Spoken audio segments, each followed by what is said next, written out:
Antes de continuar con el vídeo, te animo a suscribirte a mi canal y activar la campanita seleccionando la opción de todas las notificaciones para que YouTube te avise siempre que suba un vídeo nuevo y no te pierdas ninguno. Asimismo, ya que estás aquí, te propongo darle me gusta al vídeo y que me dejes tu comentario contándome qué te ha parecido para ayudarme a dar visibilidad al canal. Muchísimas gracias. ¿Qué es el culto a Bolívar? Esto es un tema bastante complejo que voy a procurar explicar en pocos instantes. Existió un personaje llamado Simón José Antonio de la Santísima Trinidad, Bolívar Palacios, Blanco Ponte, una de las principales fortunas de la América hispana. Este hombre tiene una cantidad de pérdidas siendo bastante joven. Su padre muere cuando él tiene 2, 3 años, su madre luego cuando tiene más o menos 7 años. Cuando por fin cree que ha encontrado el amor, su esposa muere a los 10 meses también. Entonces, claro, es un hombre que tiene una cantidad de resentimiento y una cantidad de cosas que anímicamente a su propio ser no lo mantenían en un buen estado. Es un hombre depresivo, es un hombre violento, es un hombre irreflexible, ¿no? Y que de alguna manera es convencido a través de quien se considera su gran maestro, Simón Rodríguez, para que toda esa energía, porque energía tenía el hombre, la lleve adelante por una causa que es la causa de llevar adelante la libertad, pero como los jacobinos franceses, ¿no? Más o menos así, cortando todas las cabezas que sean necesarias para lograr un objetivo. ¿Cuál es el objetivo? Libertad. Libertad en genérico. Independencia. Independencia en genérico. O sea, realmente no hay un plan. El plan es, como vaya viniendo, vamos bien. Al final, luego de ser un general bastante malo, o sea, Bolívar realmente perdía todas las batallas y se le escapaban los soldados, a tal punto que Simón Bolívar decía, ¿qué hacía Julio César en las crónicas de la Guerra de las Galias? Cuando se le escapaban o desertaban un grupo de legionarios, César los diezmaba, es decir, de cada uno, hacían un sorteo y mataba a uno de cada 10. Él decía, yo los voy a quintear. Y Bolívar entonces mataba a uno de cada 5 que se le escapaba, ¿no? Lo que hacía entonces que no solamente fuera el Napoleón de las retiradas, como le decían los otros generales que le conocían, esto era una cuestión que los molestaba muchísimo, que le dijeran el Napoleón de las retiradas, sino que además también sus tropas le temían. En un punto, Bolívar comienza a tener provecho, sobre todo políticamente. Bolívar era un político impresionante. O sea, Bolívar era capaz de convencer a un tigre de vender las rayas y el tigre no sabía cómo las había vendido, pero las había vendido, ¿no?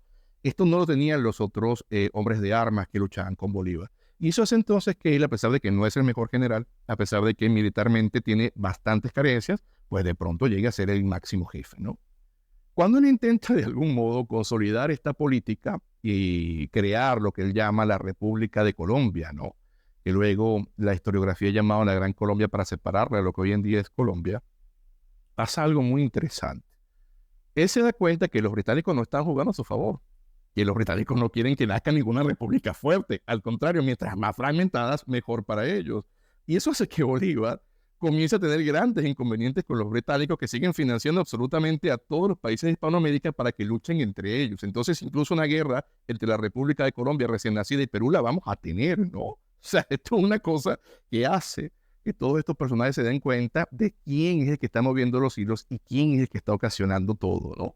Al final, entonces, el hombre se da cuenta que todo cuanto hizo, fundamentalmente, según sus propias palabras, salvo la independencia, no dejó absolutamente nada provechoso, e intenta, sin éxito, vender las cosas que tenía. Seguía siendo un hombre muy rico, era propietario de las minas de Aroa, ¿no? Vender estas cosas, pedir un pasaporte, renuncia a la presidencia y quiere irse a morir a Europa exiliado, olvidándolo todo. San Martín lo hizo, ¿eh? San Martín logra exiliarse. Bolívar quiso hacerlo, pero la muerte lo consiguió precisamente en el camino, ¿no? Mientras se iba, un 17 de diciembre del año 1830. Cuando Bolívar fallece, es un hombre odiado, detestado, despreciado en lo que hoy en día es Venezuela, lo que hoy en día es Ecuador, en lo que hoy en día es Colombia, y no se hable del Perú, que incluso lo picó, ¿eh? Y creó la República de Bolívar, que luego le pusieron el nombre de Bolivia, ¿no? Dijeron, bueno, así como Roma es a Rómulo, pues Bolivia es a Bolívar, pero cuando nace se llama República de Bolívar. Un mayor gesto de adulación yo nunca lo he conseguido. ¿Cómo entonces este hombre odiado, este general victorioso en un objetivo, pero totalmente fracasado en hacer una obra positiva, comienza a ser Dios? Pues resulta que cuando tú dejas una tabula rasa en unos territorios y solamente dejas caos, anarquía, destrucción, hambre, son los hombres fuertes los que van a comenzar a desempeñar los papeles importantes a nivel político. Pero claro, no tienes institución, no tienes absolutamente nada, todo lo destruiste. Y estos hombres fuertes necesitan una suerte de legitimación de quiénes son ellos, ¿no? Y pues en un primer momento la legitimación es, nosotros luchamos con el general Bolívar.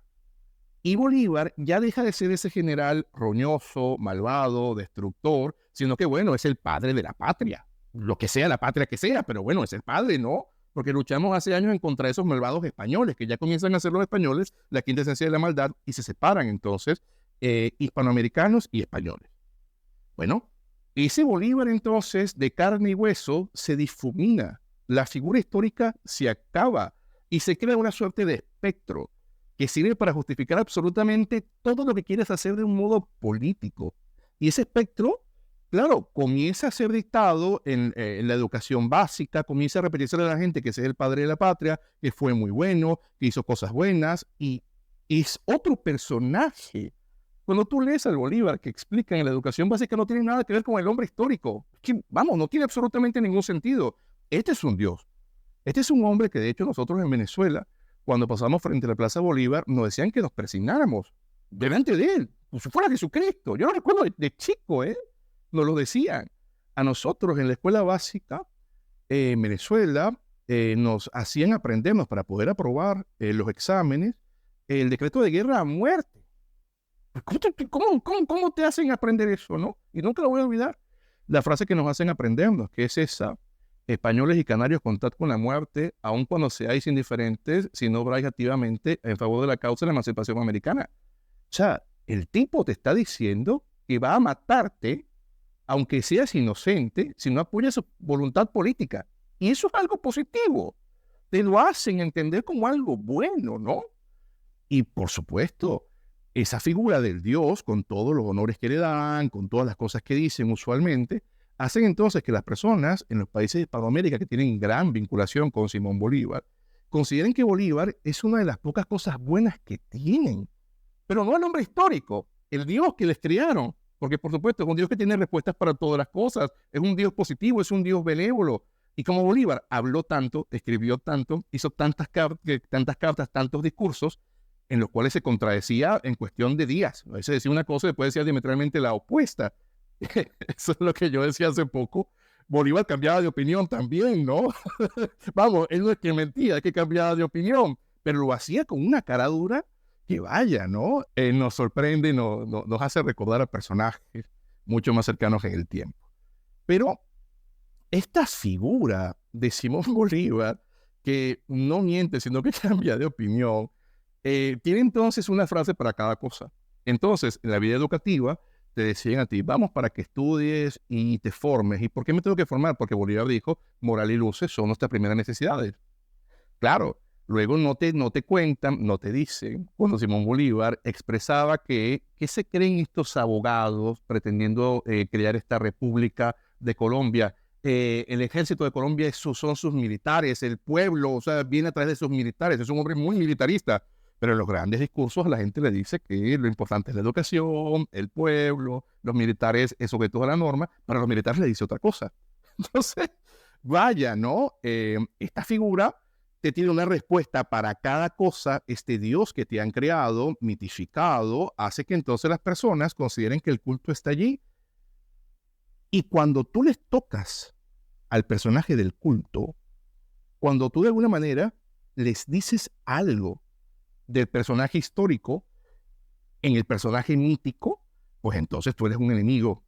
Eres tal cual como ese personaje que por fin está viendo las ideas, ¿no? Que por fin está viendo la verdad e intenta contarle a las personas que lo que ven solamente son sombras en la pared.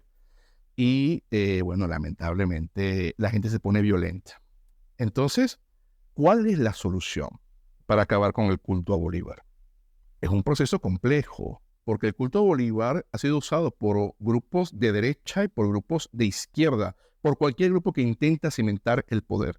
Los grupos de derecha han conseguido en Bolívar lo que en efecto era un hombre conservador, con mucho dinero y militarista, y en efecto lo han hecho en Venezuela, ¿eh?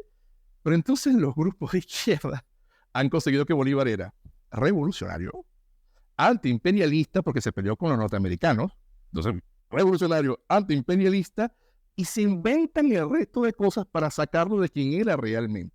Entonces date cuenta cómo este Dios también se bifurca, ¿no? Este Dios puede ser lo que tú quieras que sea.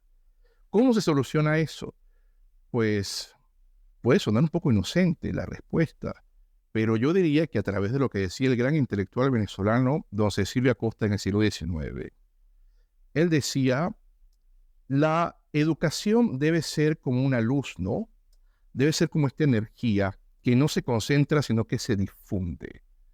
Decía don Cecilio Acosta, cuando se le planteaban esta clase de inconvenientes en su gran ensayo, Cosas sabidas y por saberse, enseñe usted lo que se entienda, enseñe usted lo bueno, enseñe usted lo útil, enseñe usted a todos, y eso es todo. Eso es lo que yo creo que hay que hacer.